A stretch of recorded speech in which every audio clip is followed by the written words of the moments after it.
Hi guys, welcome back to my channel. This is Mrs. G. In this video, we are going to be looking at the 2022 Geography CSEC Paper 2, and this is Part 2. If you have not watched Part 1 as yet, you can go ahead and do so. I will attach a link above for you. Let's get to it. Damn.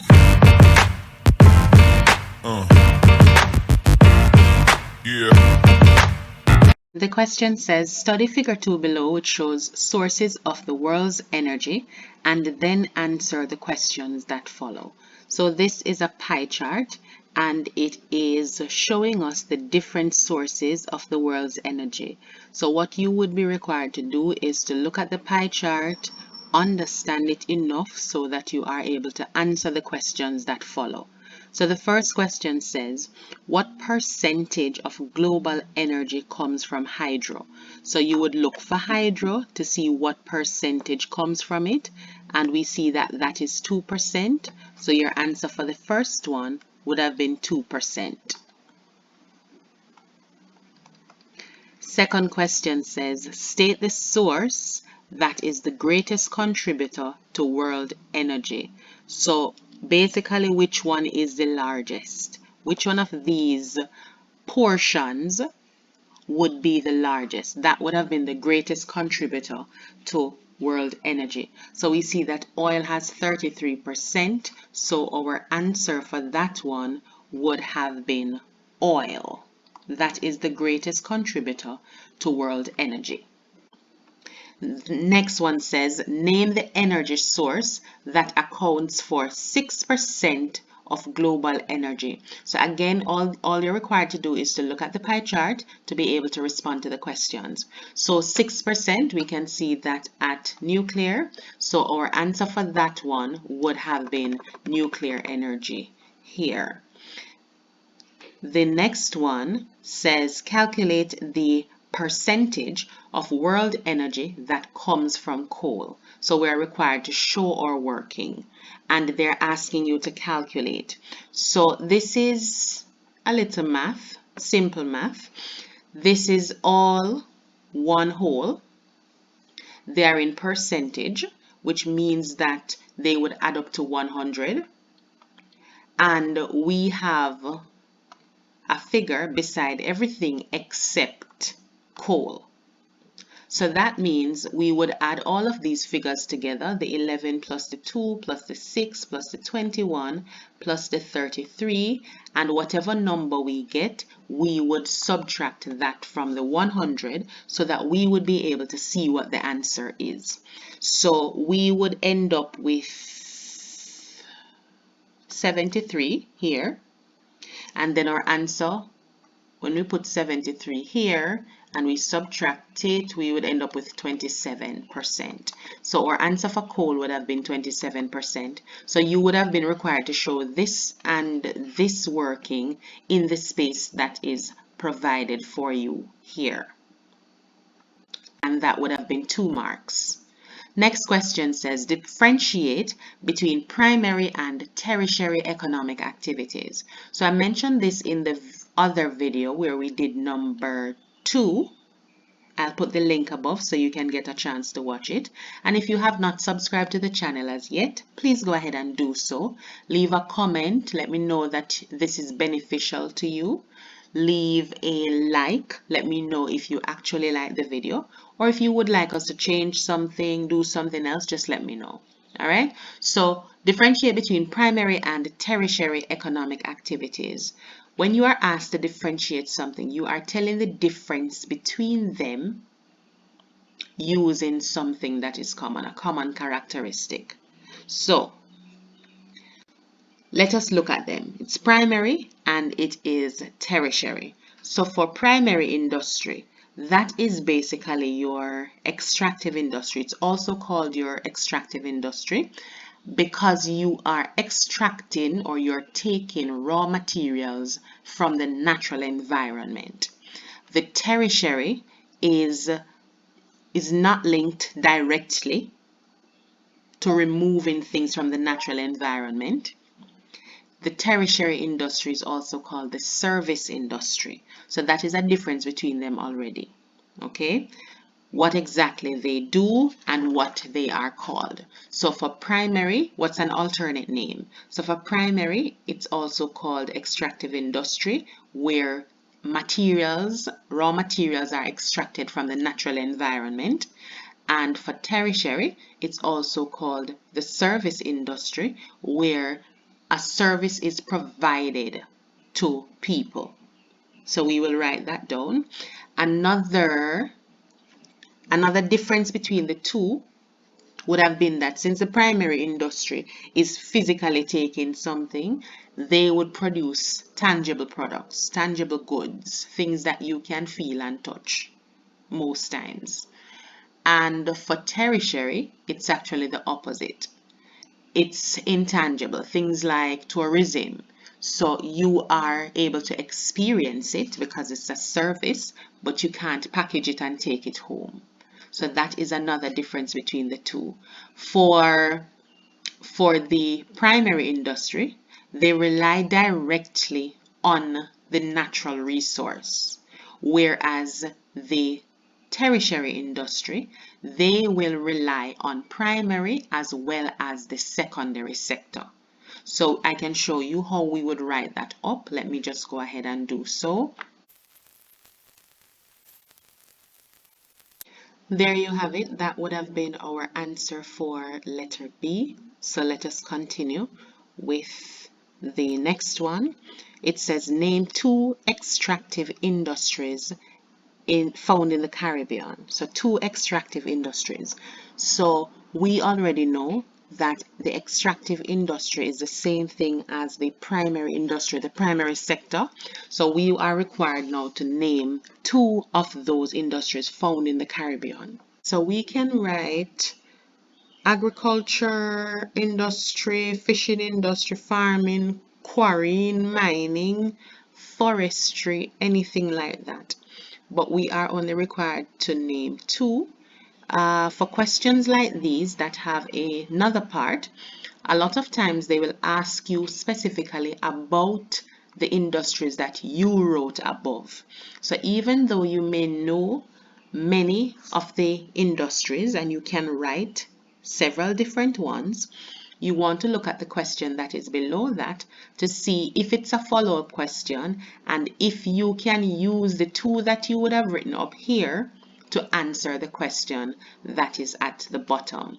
So it says for each extractive industry named in B2, state 1 country in the region where the industry currently exists on a large scale.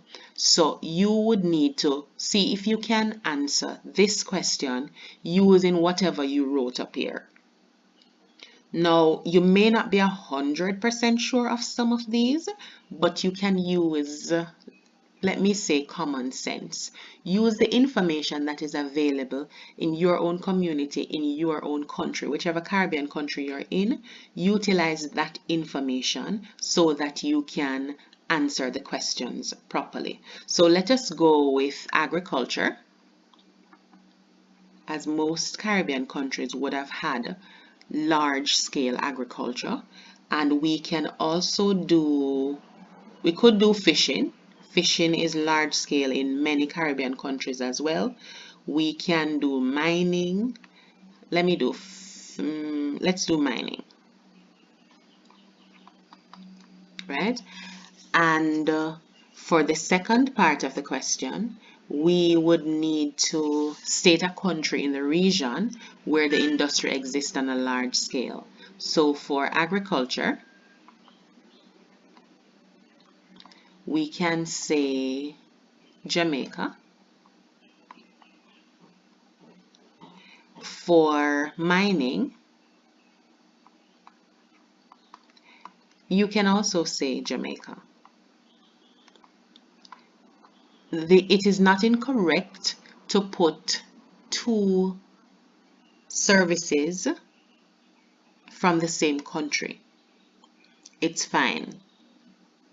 But just ensure that you get the answer correct. So if you live in Barbados and you thought about two of those extractive industries that are in Barbados, it's okay to write Barbados. That's not a problem. So moving on to the next question, it says explain two benefits that are derived from the development of the manufacturing sector in Caribbean countries. So two benefits from the development of the manufacturing sector. So this is relating to your secondary industry, and you're going to tell them two benefits from that, but they're asking you to explain. Now, questions that require an explanation usually have maybe about 6 marks. Let us see. Yeah, 6 marks. So since it requires an explanation of two things and it is 6 marks, it already says to you that they are giving you 3 marks for each point that you would have explained. So there are several benefits that come from the development of the manufacturing sector in the Caribbean. Some of them are the most popular one, the provision of jobs,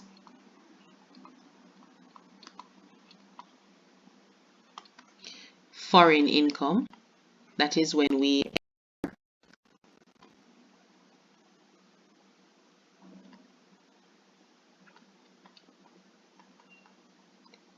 For this one, I am going to list out some of the benefits, and I'm going to ask you to explain the benefit in the comment section. Just pick one. You don't have to pick two. Just pick one, anyone that you'd like, and explain the benefit in the comment section, and I will respond to you and I will correct it if you'd like, just so that I can see how you would have answered the question, and you would see the points that I would make based on your correction. There are some other teachers who are also on the channel, and they can also respond to you as they go through. Thank you for that, teachers. Thank you for always watching the channel as well. So we have foreign income through export. We would also have an increase in our GDP.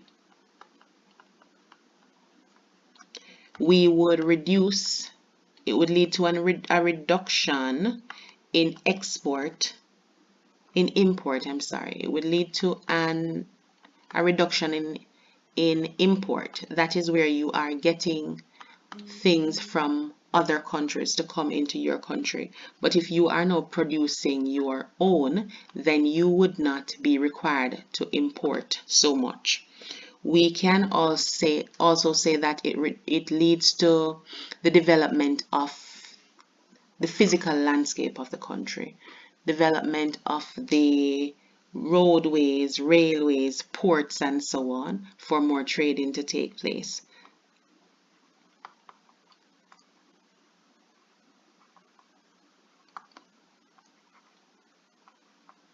Infrastructure. If you can think of other benefits, you can drop them in the comment section as well.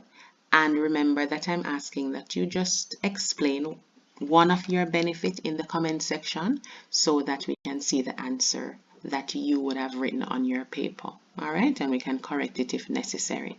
So let us go to the next one. It says, explain how any two challenges have prevented the setting up of either aluminum smelters or oil drilling in the Caribbean region. So again, we're supposed to explain two challenges that would have prevented either this or this in the Caribbean region. So that means you are going to pick one of those. So you can pick aluminum smelters or you can pick oil drilling, right? Which means in your answer, you're supposed to let them know which one you're talking about. So this, since they're talking about the setting up of it, we can think of something that you would have learned in class. We can think about factors influencing the location.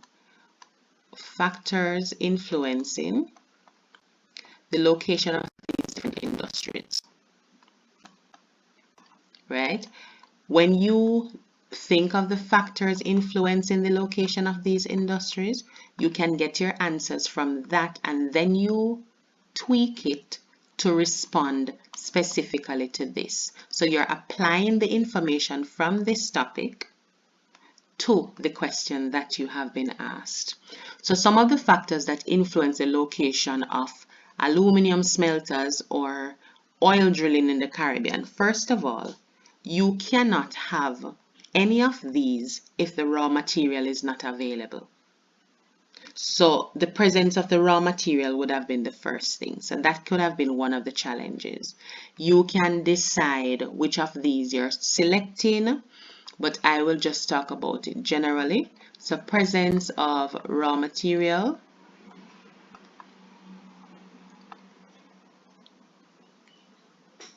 or you can say presence of oil, presence of bauxite, etc. Now, for the presence of the raw material, obviously, if you don't have a beach, you cannot go swimming at the beach because there's no beach. So if you don't have the oil, you cannot set up oil drilling in the Caribbean. What would have been the point? There's nothing for you to do.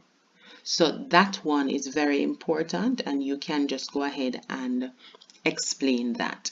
The next thing, the next factor that would have influenced the location of any one of these industries would have been funding. If the money is not available, so you can have the oil, but you don't have an investor to fund the setting up of this actual process, or your government is unable to pay to set this up. The materials are normally very expensive. The things that are going to be used are usually very expensive. So as a result of that, lots of funding is usually required. And industries generally rely on heavily on investment.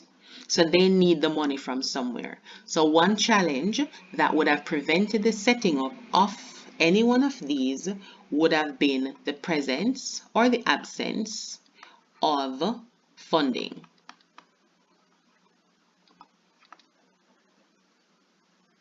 Or we can say capital. Let us change the presence of this, since we're talking about it, preventing it from setting up. Let us change that to absence.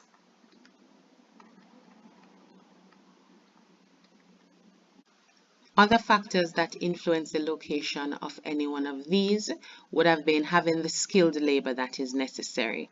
But we know that eventually, when you have any of these, once you have the raw material and you have the capital and you set up, the people will come. So I'm going to say that we should stick to these two, and then we should explain these two. How the absence of raw material would have prevented the setting up of oil drilling in the Caribbean, or setting up of aluminum smelters in the Caribbean, and how the absence of funding would have prevented the setting up of these as well.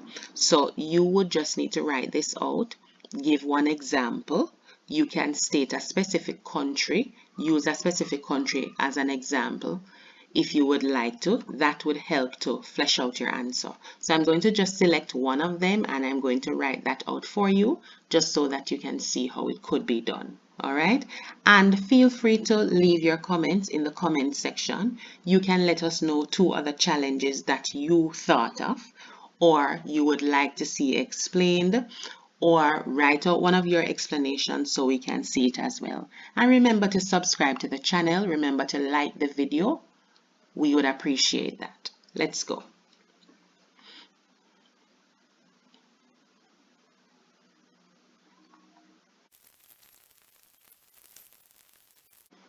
So that is how we would have answered that question, and you can see that we have adequate space to provide a good enough explanation for both of those. Lots of space for that. It is still 6 marks. It's asking for 2 challenges, so that means you would have gotten 3 marks for each challenge. So you can always include an example that you are sure about. Use your country, use the information from your own country to be able to do this. If you want, you could also include information from another country that will assist in your answer. So that would have taken us to the end of number 3 on this paper. I hope this was helpful for you. Let me know if you'd like us to continue to go ahead and do number 4. Special shout out to the person who sent this paper asking for assistance with it, asking for me to go through it and help with it. So you can do that as well. You know where to find us. We're on Instagram at natken_educational_services or Geo with Miss G. You can also find us on TikTok, Twitter, everywhere. Thank you so much for watching. Remember to subscribe to the channel and like the video and turn your post notifications on. Thanks for watching, guys. It's always a pleasure to assist you.